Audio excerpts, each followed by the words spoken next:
All right, let's just jump right in. For as long as we've had a stock market, people have been looking for that secret edge, that hidden trick. And academics especially have been on this decades-long treasure hunt for what they call anomalies. These special little patterns are quirks that seem to let some stocks just consistently beat the market. Think of it like they were searching for hidden cheat codes for investing. A researcher would find some specific trait. Maybe it's a company's investment strategy or a weird pattern in its earnings. And they'd publish a paper showing, hey, if you just buy stocks with this one thing, you get these amazing returns. And over the years, this hunt just kept piling up more and more of these supposed secret formulas. In fact, by the time a group of researchers decided to actually count them all up, they had a list of 452 different anomalies, all of them published in serious academic journals. It got nicknamed the Anomaly Zoo, this huge, sprawling collection of strategies, each one promising to be your ticket to beating the market. I mean, that's just a wild number, right? And that is the billion-dollar question, isn't it? When you've got literally hundreds of different secrets floating around, you start to get a little suspicious. It makes you wonder, are these real lasting patterns, or are they just statistical ghosts that kind of vanish the moment you shine a bright light on them? Okay, so this is where our story really kicks off. A landmark 2020 study by 3 researchers, Hao, Hu, and Zhang, came along and they decided to do something huge. Instead of trying to find one new anomaly, they were going to systematically retest all 452 of them using a modern, much tougher set of rules, just to see what was real and what was, well, just hype. Now, this word replication is super important here. It doesn't just mean running the exact same computer code again. This is what's called scientific replication. It's about testing if the original idea still works when you use the better, more realistic methods that are standard today. It's kind of like asking, was this a genuine discovery, or was it just a fluke of the old-fashioned way you measured it? So how did they upgrade the toolkit? Well, they made 2 really key changes that actually reflect how the real world of investing works. First, they sorted stocks based on size using the New York Stock Exchange as a benchmark, which stops the tiniest stocks from skewing the results. And second, and this is the big one, they used value-weighted returns. This just means a $2 trillion company's performance matters a whole lot more than a $50 million company's. The whole point of these 2 changes was to do one crucial thing: filter out the noise from thousands of tiny stocks that, let's be honest, no one is really trading in huge amounts anyway. So they took all 452 anomalies from the zoo and ran them through this new, tougher process. And when these old strategies met a modern reality check, the results were, to put it lightly, pretty shocking. Nearly 2/3 of them, poof, gone. 294 of the 452 published strategies just didn't work. The amazing market-beating returns that were in all those original papers simply vanished once you made sure to account for those tiny stocks. And believe it or not, it gets even worse. The researchers also applied a stricter statistical standard. I mean, think about it. If you test 452 different things, you're bound to find a few that look good just by pure chance, right? It's a problem called data mining. Well, once they corrected for that, the failure rate shot up to 82%.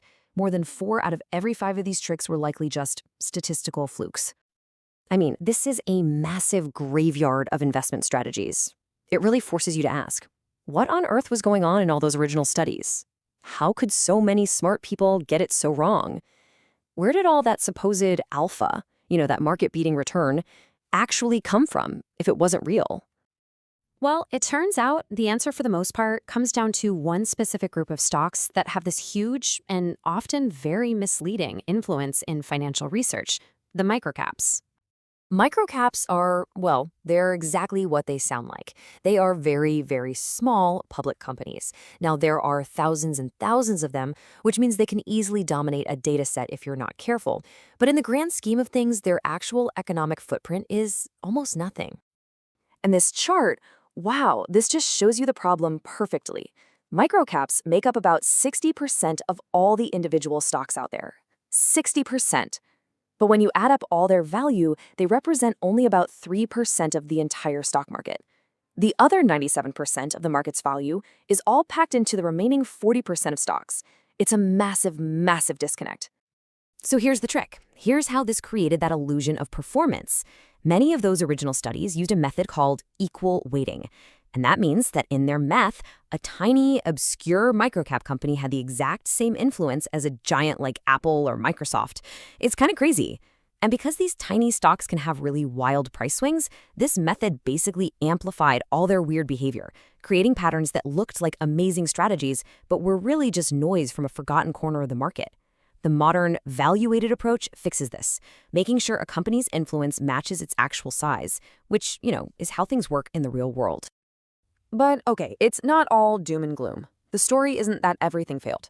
This study also gave us a much, much clearer picture of what kinds of strategies actually are durable, because some types of anomalies turned out to be way more real than others. And when you look at what was left standing, a super clear pattern just pops right out. Anomalies that are based on real economic fundamentals, like a company's investment decisions or its price momentum, they held up pretty well, replication rates of 74% and 63%. But then, you look over at the anomalies based on trading frictions, things like liquidity, oh my gosh, an absolute disaster. A 4% success rate. That's a total wipeout.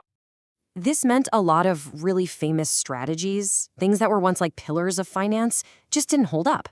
Things like the famous Piotrowski F-score for finding value stocks, or the idea you could predict returns based on bankruptcy risk, all failed. Most of the strategies based on a stock's volatility or liquidity, those turned out to be mostly driven by that microcap illusion. And here's kind of the final blow. Even for the small handful of anomalies that did survive this whole process, the researchers found that their actual power to generate extra returns was way, way smaller than what the original studies had claimed. So even the survivors were a lot weaker than we thought. So after clearing out the entire anomaly zoo, what does this all mean for us, for investors? Well, this research really does change our whole understanding of how efficient the market is and how we should probably think about investment strategies.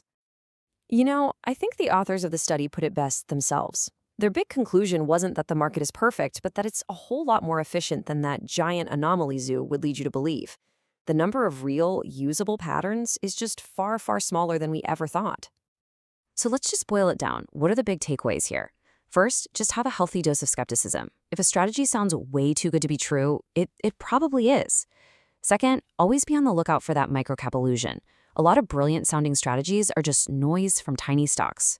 Third, the strategies that seem to last are the ones tied to real economic fundamentals, like value and momentum. And finally, this whole exercise just proves how incredibly important scientific replication is.